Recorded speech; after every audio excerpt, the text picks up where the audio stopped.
Hello everyone, welcome back to SL Movie Center.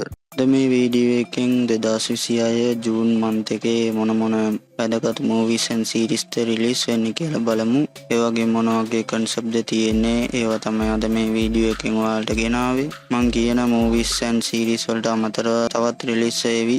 ඒ වුණත් වැදගත් ඒවා තමයි ඔයාලට මේ වීඩියෝ එකෙන් ගෙනාවේ. එහෙනම් අපි ටක් ගාලා වීඩියෝ එකට යමු.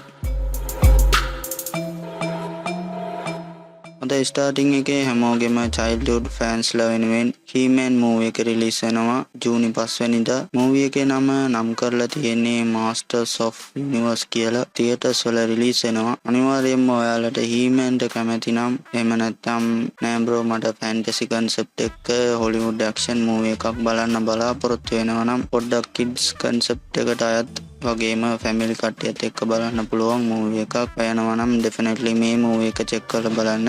දැනට ට්‍රේලර් එක නම් නියම කලර් එකට කලර්ෆුල් විදියට තියෙනවා. මොකද He-Man ව ටිකක් මස්කුලර් විදියට තිබ්බනම් කියලා හිතනවා. හැබැයි ට්‍රේලර් එක විතරක් බලලා ජස්ටිෆයි කරන්න බෑ. ඔන්න ඊළඟට sci-fi lovers ලට වෙනුවෙන් Disclosure Day කියලා මූවි එකක් රිලීස් වෙනවා. ජූනි 12 වෙනිදා තමයි රිලීස් වෙන්නේ theaters වල. මේ මූවි එක ඩයරෙක්ට් කරලා තියෙන්නේ ස්ටීවන් ස්පිල්බර්ග්. ට්‍රේලර් එකේ නම් Disclosure එළිදරව් කරේ නෑ. ඒ ඒලියන් කෙනෙක්ද නැත්නම් මොකක්ද කියලා පෙන්නුවේ නෑ. මූවි එක බලලා තමයි දැනගන්න පුළුවන්. කෙසේ වෙතත් sci-fi plus horror concept එකක් මිස් කරලා හොඳට ගේනවා වගේ පේනවා. ඊළඟට අපේ Toy Story fans ලට 5th part එක finally එනවා. තවත් කොච්චර part එක ගනීද කියලා මටත් දන්නේ නැහැ. but okay 5th part වෙනකන් පස්වෙනි කොටස වෙනකන් ගෙනල්ලා තියෙනවා. මේක ජූනි 19 වෙනිදා තමයි රිලීස් වෙන්නේ theaters වල. මේකත් Disney ලගේ තවත් movie එකක් තමයි. හොඳ ඊළඟට ගොඩක් දෙනෙක් බලාපොරොත්තු වෙමින් සිටින House of the Dragon season 3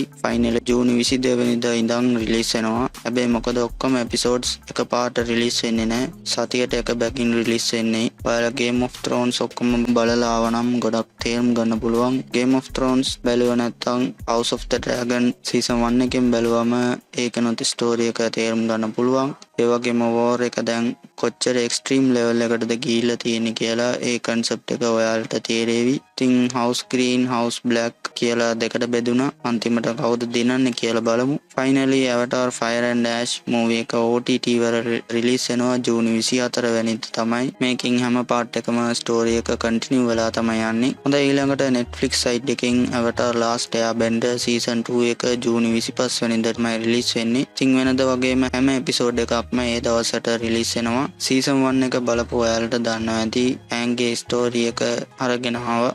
ඇත්තටම ගොඩක් දෙනෙක් season 1 එකේ story එක accurate විදියට නෑ. animation එකේ වෙන විදියට තියෙනවා. මේකේ totally different විදියට තියෙනවා. හැබැයි කොහොමද season 2 එකේ එයාලා අන්තිමේ Earth Kingdom එකේ තමයි යන්න හදන්නේ. බලමු මොනවද වෙන්නේ කියලා. and finally Supergirl movie එක රිලීස් වෙනවා ජූනි 26 වෙනිදා theaters වල. තේරෙනවා මේක නම් එච්චර hype එකක් නැති බව feel වෙනවා. ඇයි කියලා දන්නේ නැහැ. DC side එකෙන් Superman එකට අනුව Supergirl ට නම් එච්චර promotion කරේ නැහැ. බලමු මොකද වෙන්නේ කියලා. so guys මේවා තමයි මේ ජූන් month එකේ රිලීස් වෙන movies and series. ඊට අමතරව තවත් රිලීස් වෙවි. එනම් වීඩියෝ එකට කැමති නම් ලයික් කරන්න, ඔයාලගේ දන්න තියාලුන්ටත් ෂෙයා කරන්න. so that's all guys, keep watching, keep supporting SL Movie Center. ඊළඟ වීඩියෝ එකේ යමු. bye guys.